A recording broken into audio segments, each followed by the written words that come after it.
Buying and selling items on this website, Craigslist, has always been a good option for those who don't want to have those particular items anymore, to just get rid of them, or to want to buy something new that could be potentially find a good price for them.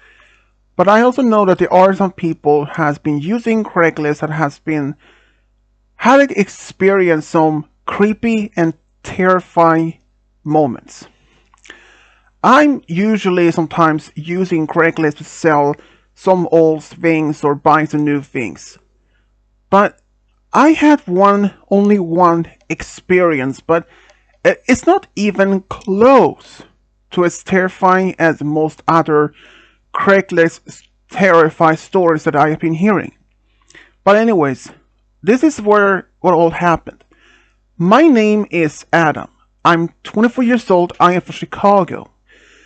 I've been having this laptop for about a year, and I was thinking of selling it, since I was already going to get another one, since this my laptop was perfectly fine, it was working condition, and it was nothing wrong with it.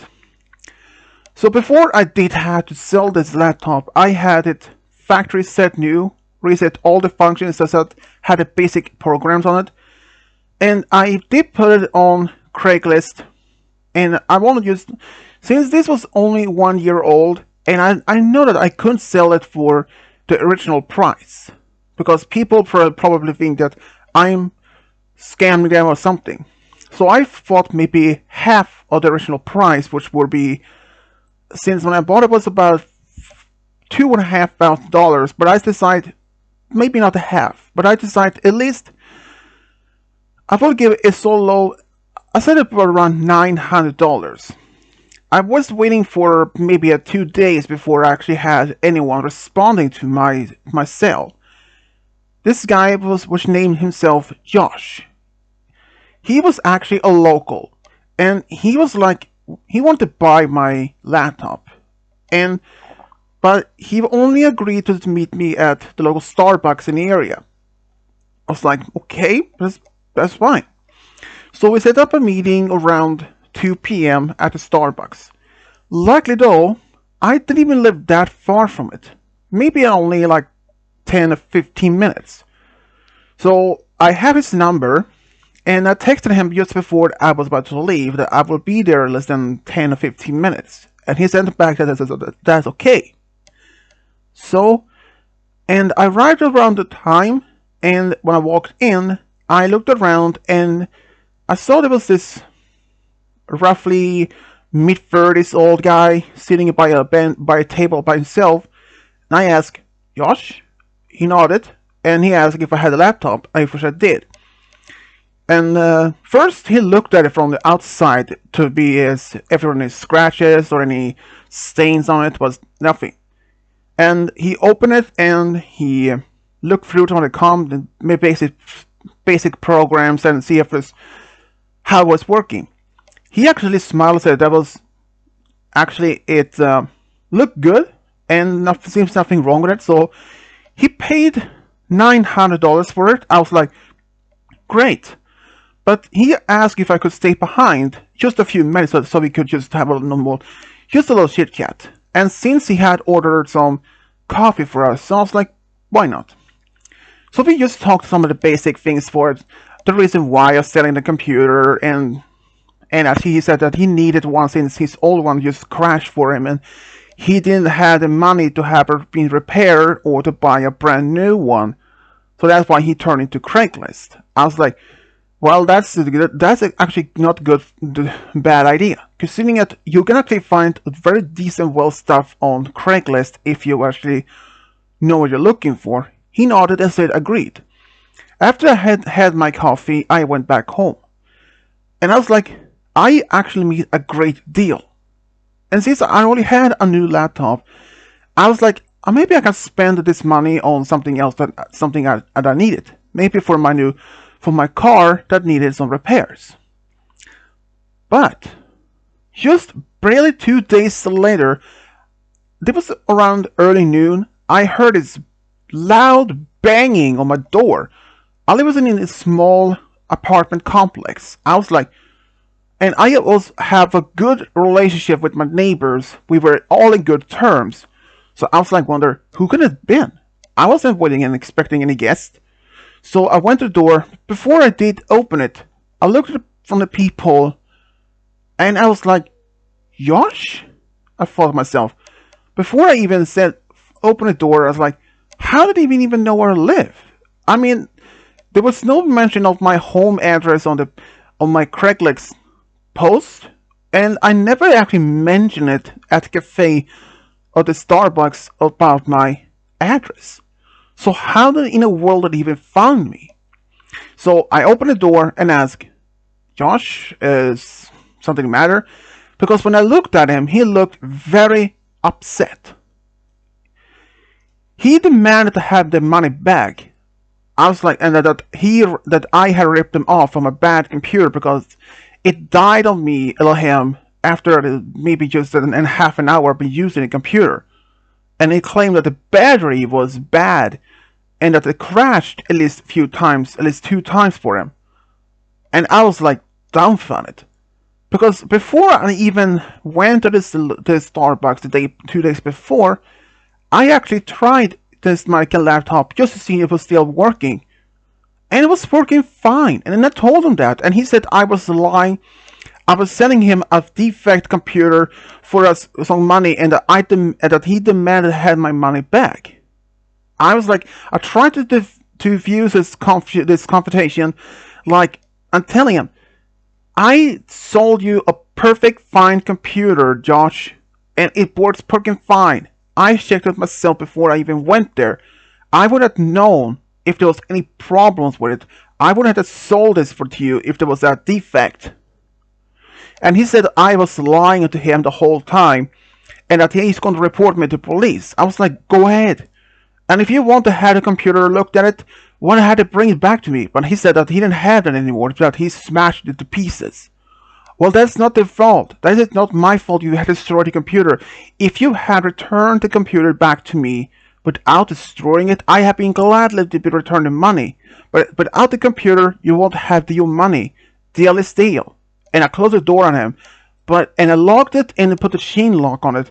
But he still banged and banged and slams against the door and demanded that I pay the money that I still had to regret it. And he said, I will kill you, he said, screaming towards my door. But I wasn't actually worried, because I knew that most of my neighbors are actually home. And actually 2 of them, one was a former wrestler, one was a former Marine. And I knew that they were home. And I texted those guys. And only one of them was actually home, the former Marine. And he was like, yeah, I can hear this. I actually only called the police instead. Good. And shortly after about like 10 or 15 minutes, the police arrived. And then suddenly, Josh acted calmly and said that I was selling him a computer that was complete defect. And he made the same lies to them as he told me.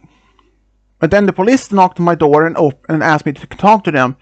So I told my side of the story that I sold him the computer that was working perfectly fine. And I told him that I could have easily returned the money if I'd had the computer back. But what Josh didn't tell the police, that he had actually smashed this computer to his pieces. So I told him, without the computer, you can't have the money back.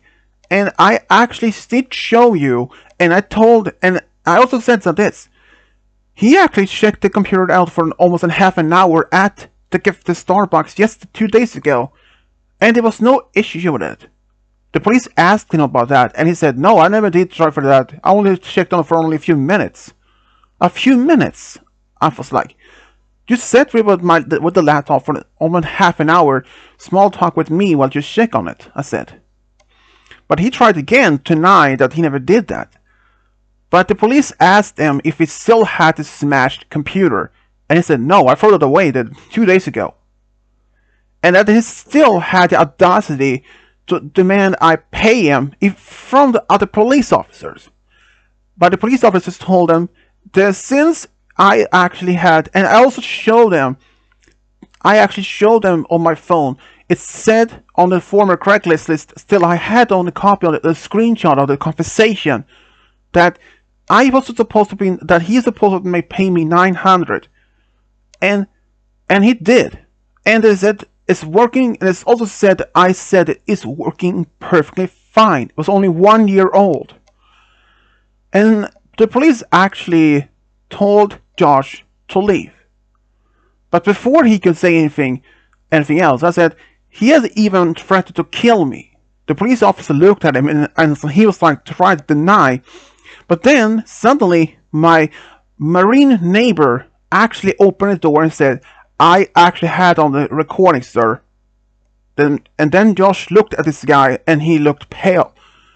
And before Josh could say a single word, my neighbor played it as the recordings, and it was loud and clear, and the police officers looked at Josh and asked me if I want to press charges. My neighbor if he wouldn't even been there, I was like, no, but I decided to do that. So they arrested Josh. And it later found out that he had been doing the same thing to other people for the past 2 years. Either through small things like a phone, a CD player, or a new TV, or a computer. All kinds of things. And he was almost getting away with it all the time until this time. He was told to stay away from me and not to be causing the next problem like this, because if it does, he would be arrested and put in jail for some time.